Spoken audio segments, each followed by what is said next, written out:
अखबार में छाई हुई एक बहुत तेजी से खबर है जो कि लगातार चल रही है सीमा भाभी को लेकर।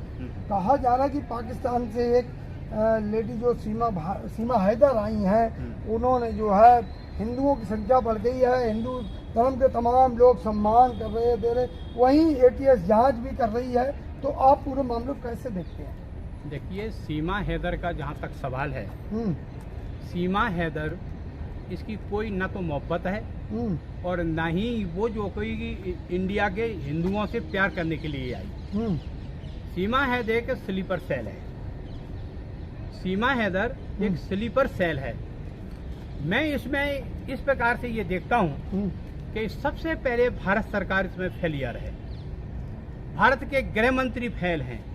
कि मुझे एक बात बताइए कि पाकिस्तान से चल के जो सिंध बलूचिस्तान की रहने वाली है, उसको बलूच नहीं आती, उसको उर्दू नहीं आती, उसको कलमा नहीं आता, मुझे बताइए वो कैसे पाकिस्तानी है? वो पाकिस्तानी नहीं है। पाकिस्तानी तो है, परंतु वो पाकिस्तानी वो ISI की एजेंट है, वो स्लीपर सेल है।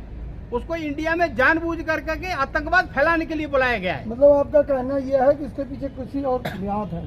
देखिए, सबसे पहले इसके पीछे RSS और गृह मंत्री का हाथ है। नहीं तो गृह मंत्री, भारत सरकार गृह मंत्री जवाब दें कि आखिरकार पाकिस्तान से नेपाल के बॉर्डर होकर के ये हिंदुस्तान की राजधानी के बगल में नोएडा के अंदर 1.5 महीने से रुकी एजेंसियां कहाँ गई थी? एजेंसियों को नहीं पता था कि पाकिस्तान की एक महिला इंडिया में आ चुकी है। एजेंसियां क्या कर रही थी? एजेंसियों को और गृह मंत्री को जवाब देना पड़ेगा। लेकिन तमाम लोग कह रहे हैं कि हिंदुओं की संख्या बढ़ी है, 5 हिंदू आ गए हैं। देखिए हिंदू इंडिया में पहले कम थे, वो हिंदू नहीं है, ये स्लीपर सेल है। ये RSS और भाजपा की प्लानिंग है कि किसी भी तरीके से 2024 को प्रभावित किया जाए।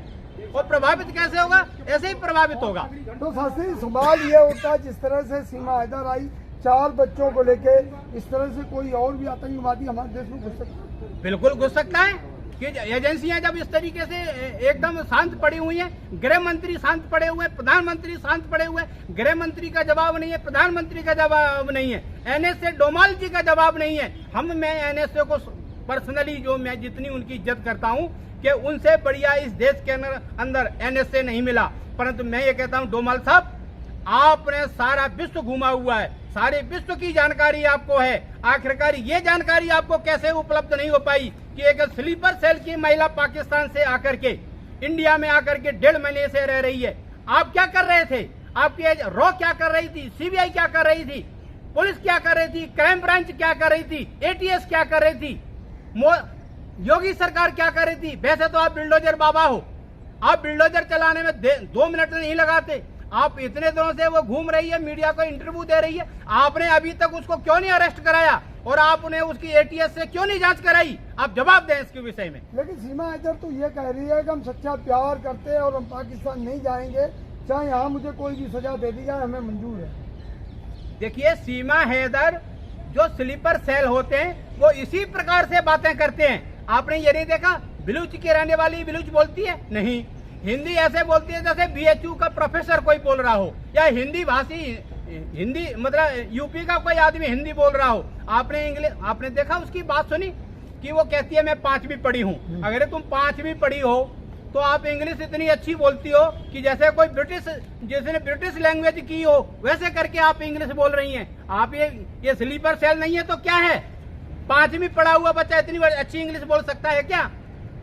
क्या लगता है क्या होना चाहिए इसमें ये होना चाहिए कि CBI को इसको अरेस्ट करना चाहिए, रॉ को इसको अरेस्ट करना चाहिए और इसको एजेंसियों के साथ हवाले करके इसकी पूरी जांच करनी चाहिए। दूध का दूध, पानी का पानी करना चाहिए और गृह मंत्री को इस्तीफा देना चाहिए इस विषय पे, क्योंकि 1.5 महीना हो गया। 1.5 महीने के अंदर नोएडा के अंदर रुकी हुई है।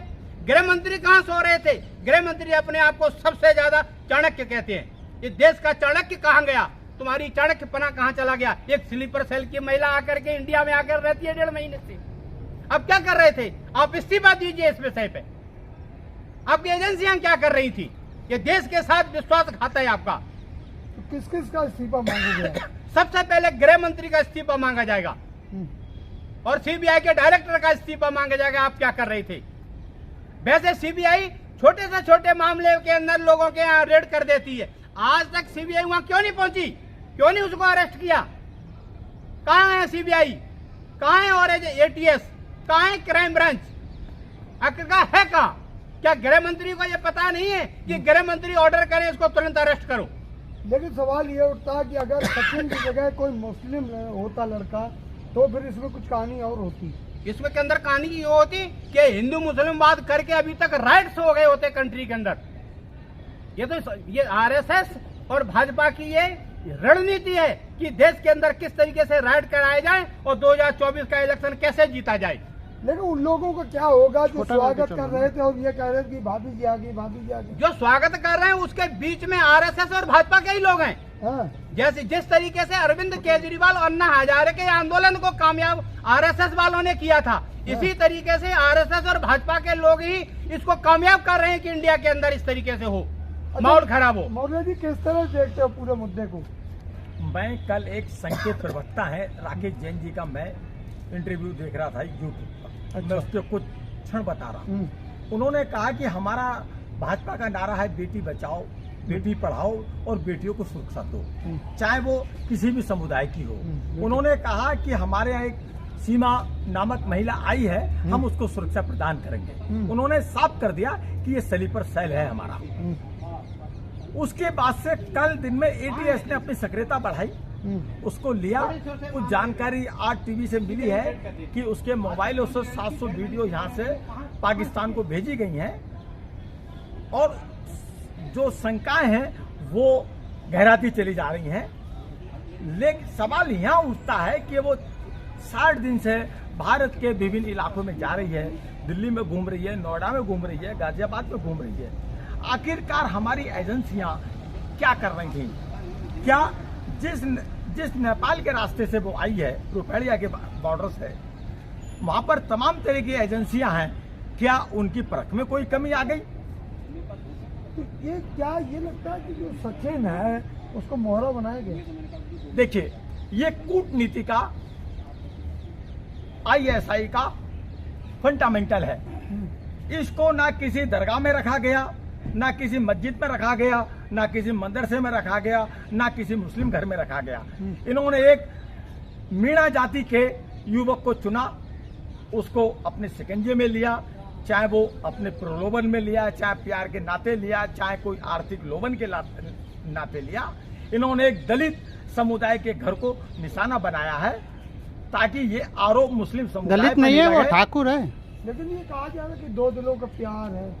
देखिए, सचिन का स्लीपर सेल का कोई प्यार व्यार से कोई लेना देना कोई सब्जेक्ट नहीं होता है। ये भोली वाली जनता को समझाने का आपके हिसाब से ये कोई प्रायोजित कहानी है? बिल्कुल प्रायोजित है। इस तरह की तमाम बहुत सारी घटनाएं होती हैं। बहुत सारे लोग बॉर्डर पार कर आते हैं, बहुत सारे लोग भारत की जेलों में हैं। हमारे लोग भी जाते हैं, एजेंसियों के लोग दूसरी कंट्रों में पकड़े जाते हैं तो वो भी जेलों में हैं। बहुत सारे लोग हैं।